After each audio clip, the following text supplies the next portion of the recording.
Well, good morning, everyone. Happy Friday morning to you. Welcome back to Now TV. I want to thank you so very much for joining me. Now, you may notice some difference in the background here.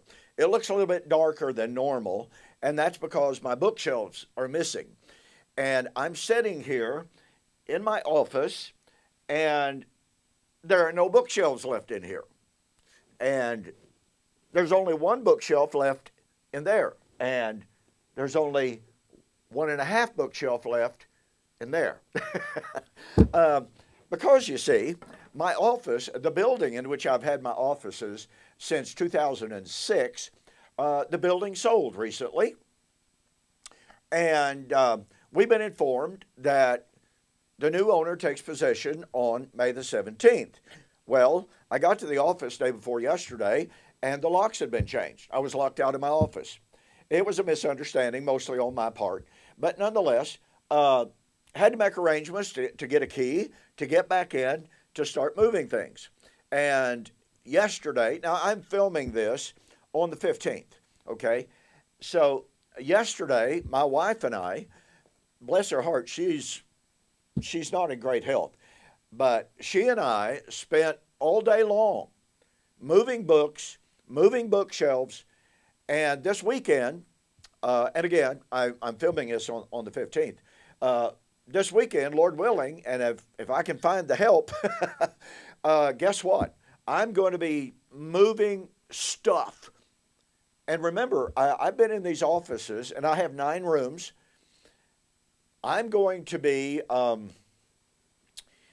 moving out, and it's going to take me until next week at least, and maybe even part of the next week. But if I can get the help that has been promised, then we're going to get everything out. And again, Lord willing, we'll be completely out. Now, what am I going to do for office space, you say?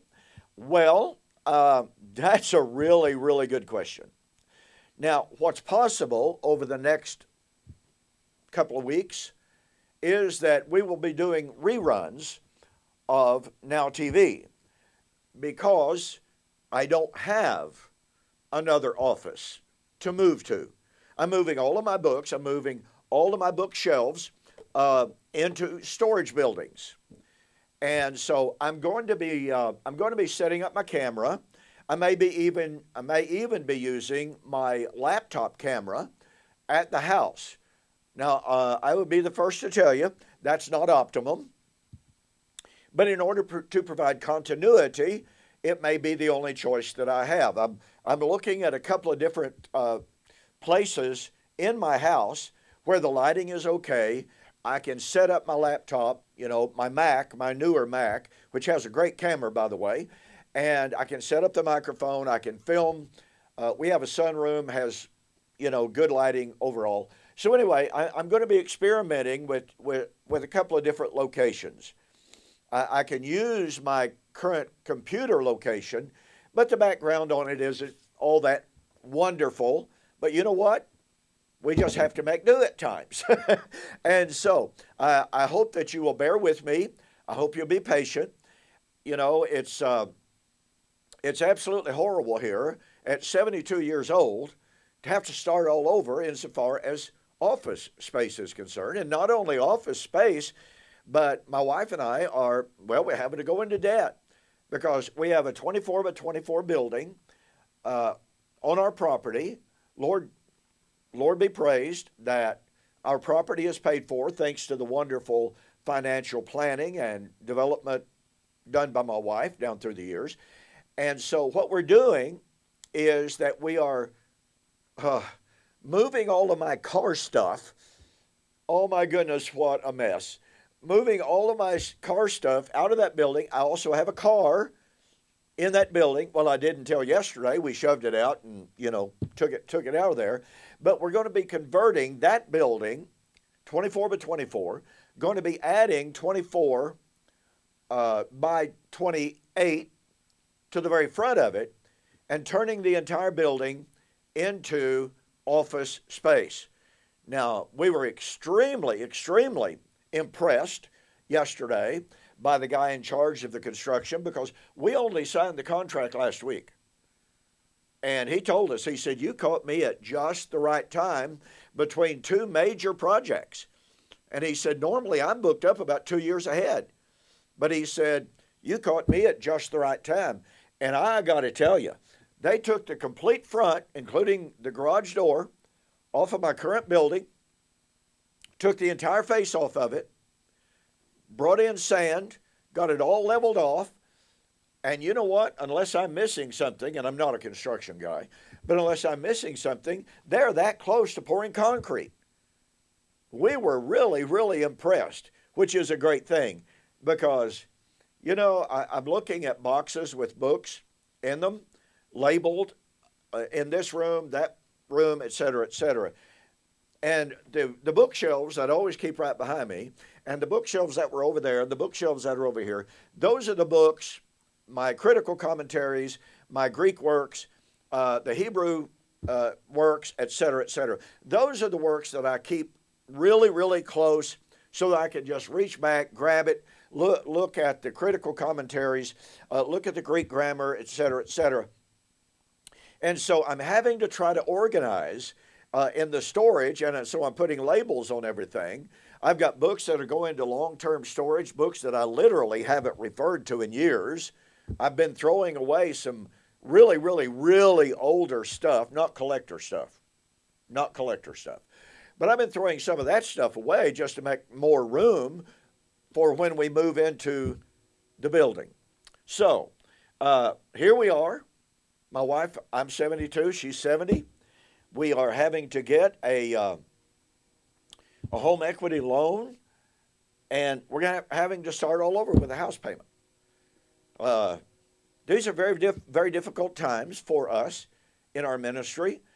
We were not prepared to start a new house payment and to undergo, you know, getting 2 new storage buildings and all of the peripheral expenses because COVID has been extremely brutal to us.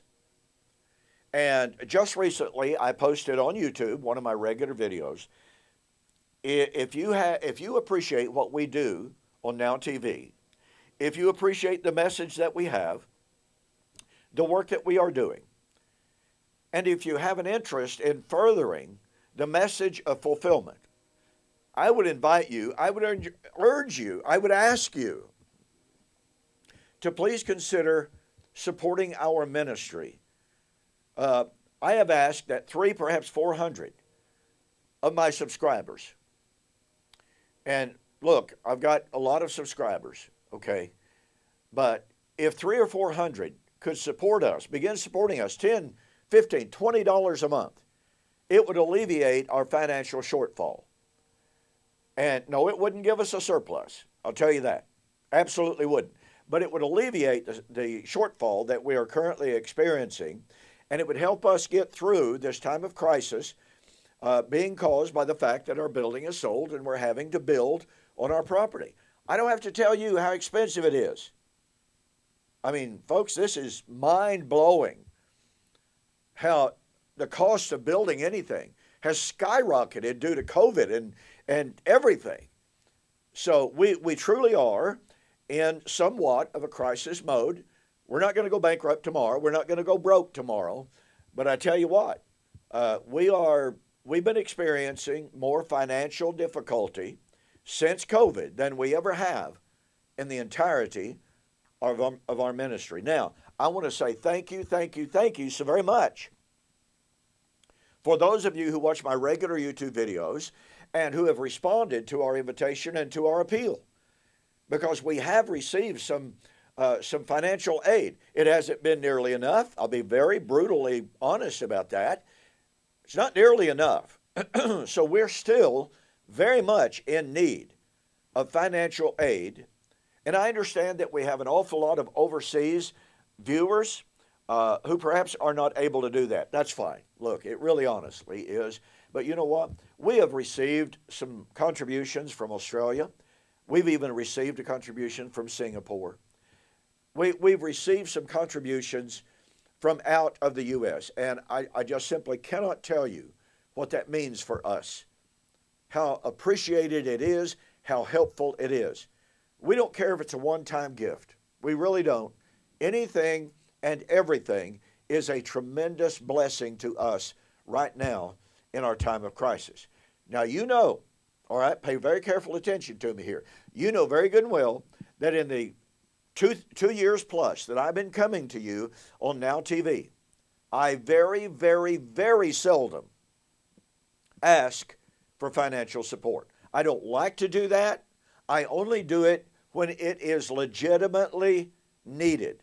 I'm not like an awful lot of TV evangelists who just constantly harp on, well, we need money we need another plane, or we need another yacht, or no.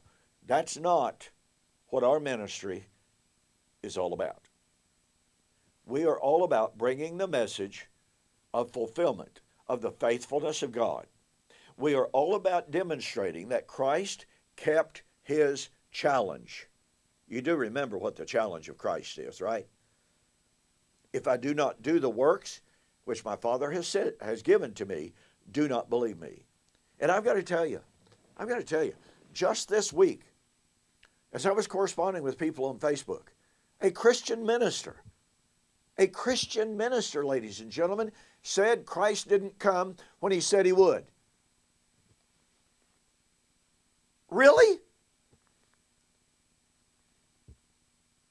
Then this minister, may I use the terminology, this minister is a sitting duck for the atheist, the agnostic, the Jew, the Muslim, the Hindu, all of which say, Jesus said he was coming back in the first century, he did not do it, therefore he failed. This minister would have to respond. And remember, ladies and gentlemen, this is a man who supposedly believes in the Bible, who supposedly believes in Jesus. Yet he said Jesus did not keep his word. Well, I'm sorry. According to Jesus' own challenge, if he did not keep his word, he failed.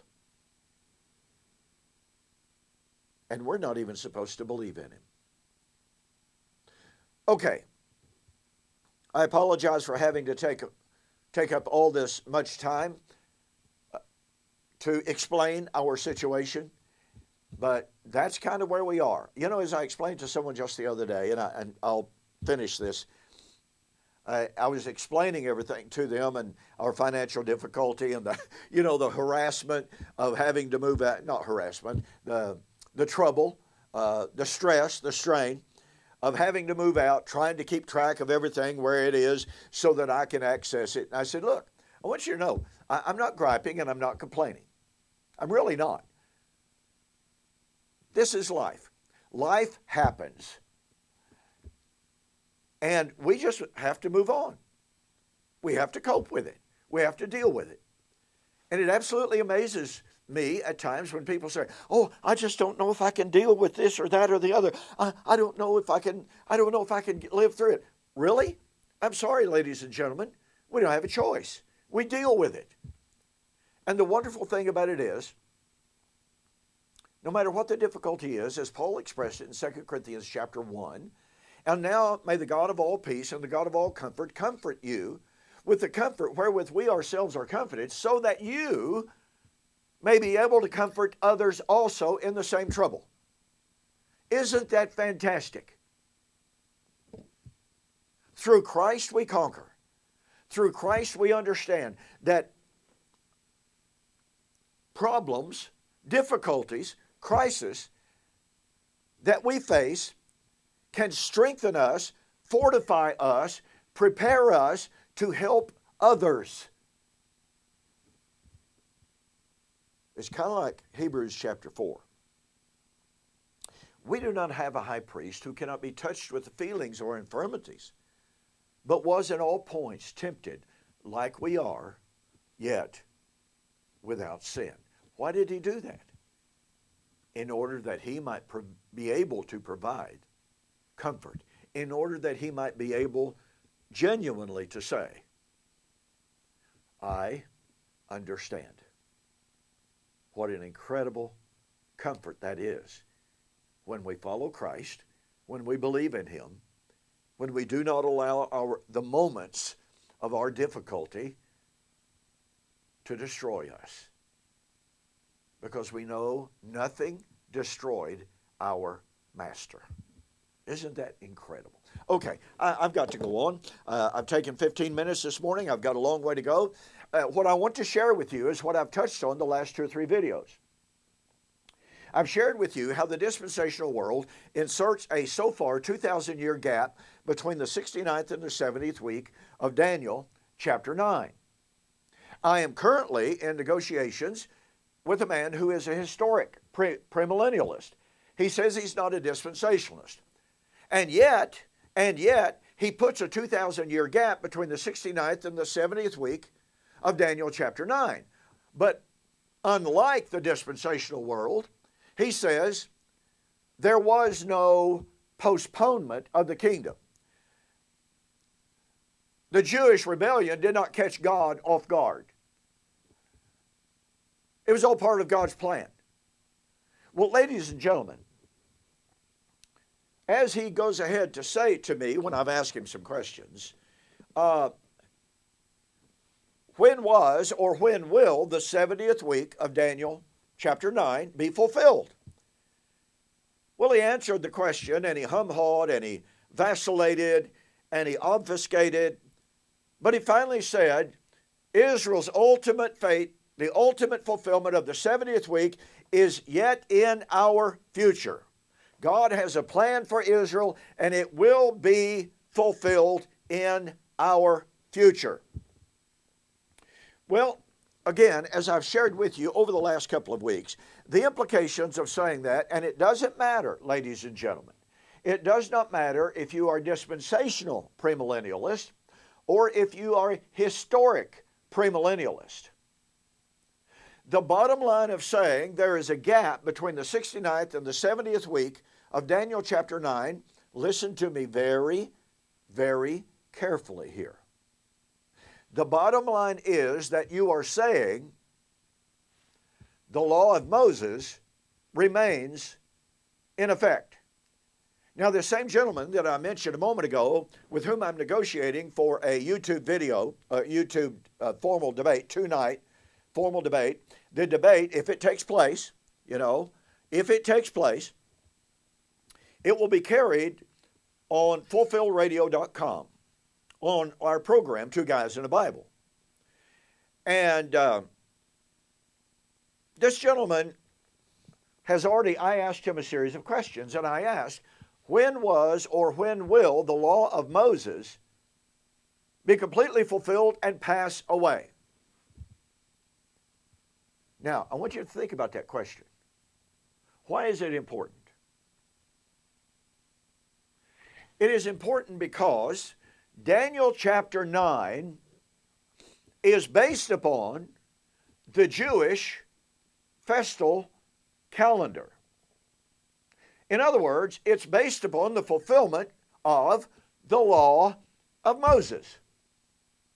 Now, let me vindicate that very quickly. I've gone over it before in previous videos. Oh, by the way, I've just got to make this announcement. I'm so thrilled. I just completed filming a 21 video lesson series on when did or will the 70th week of Daniel chapter 9 end. Now, in this video series, look, I don't know of another video series, anything like it, ladies and gentlemen. I truly don't. And there are certainly some studies that, it seems like everybody in the world has something to say about Daniel chapter 9. Pardon me. I'm not aware of another, how should I put this, video study on the 70 weeks of Daniel chapter 9 in the format and the framework and in the outline that I present in this lesson. In this series, I examine each one of the constituent elements of Daniel 9:24. I answer the question, were the 70 weeks ended in AD 34 and 35? I answer the question, is there a gap between the 69th and the 70th week? 3 lessons, ladies and gentlemen, devoted to answering the question, is there a gap between the 69th and the 70th week? Now, for the last several months, I've been examining that right here on Now TV. And it's all free for you. But in this 21 lesson series, I mean, I go really, really, really in depth, exegetically, historically, and I provide an unbelievable amount of documentation to prove beyond any shadow of a doubt the 70 weeks, the 70th week, is not yet future.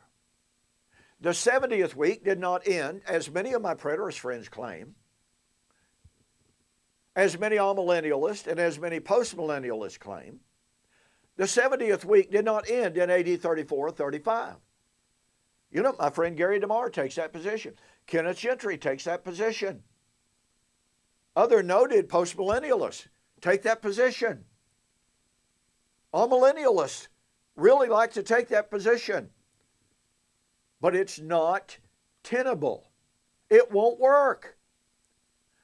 So, my 21 lesson video series on when did or will the 70 weeks of Daniel chapter 9 come to an end is now available on flash drive or DVDs, or you can even download it from my website. Go to my website, donkpreston.com or BibleProphecy.com, and you'll find it being offered there.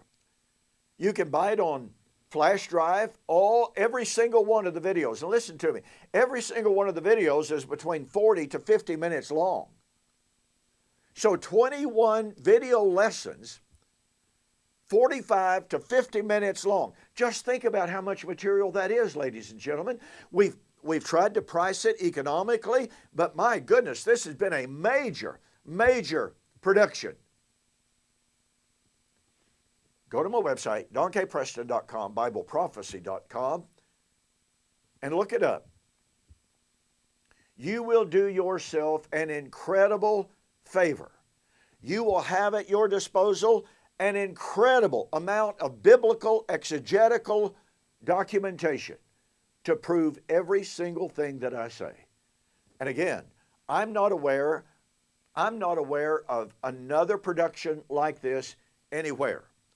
As much as the dispensationalists like to talk about the gap, they haven't produced any video series like this to try to prove it. And as much as postmillennialists and amillennialists and some preterists try to prove that the 70 weeks ended in AD 34 or 35, they haven't produced a series anything like this. Just this last week, one gentleman came up and he really kind of accosted me, telling me I'm a false teacher because I put the fulfillment of the 70th week in AD 70. And he said, the evidence is overwhelming. The 70 weeks ended in AD 70. Well, when I pointed out 3 separate facts from Daniel chapter 9, 70 weeks are determined upon your people and upon your city. 3 basic facts that are found in Daniel chapter 9, verse 24, that were not fulfilled by AD 34 or 35, he completely disappeared from the discussion. Completely disappeared. So, like I said, I'm not aware of another production like this. Let me reiterate, there is an incredible wealth of information to be found in these video series. If you can afford this, and like I said, we've tried to make it as inexpensive as possible, but there's a lot involved. You're going to be amazed, and it may well change your life. Okay, I got to get back to this. Let me say this again. If there's a gap between the 69th and the 70th week of Daniel chapter 9, then the law of Moses remains fully in effect. Let's pay very careful attention at this point to Matthew chapter 5, 17 and 18. Not one jot, not one tittle shall pass from the law until it is all fulfilled. Now, ladies and gentlemen, the language is explicit, it is emphatic, it is undeniable. Not one jot, not one tittle would pass from the law, or by the way, or the prophets, until it was all. Not some of it, not just most of it, until it is all fulfilled. So, when people say, Well, you know, the law of Moses passed away at the cross. Oh, but wait. And then they put the 70th week in the future. What does that mean? It means the law of Moses did not pass away at the cross. Why do I say that? As I indicated a few moments ago, it is true because Daniel chapter 9 is based squarely on the fulfillment of Israel's festal calendar. Where do we find Israel's festal calendar? Leviticus chapter 23. Hey, does anybody doubt that Leviticus is an integral, vital, fundamental part of the law of Moses? Then we have Numbers chapter 28. Well, we've actually got Numbers 25 through 28.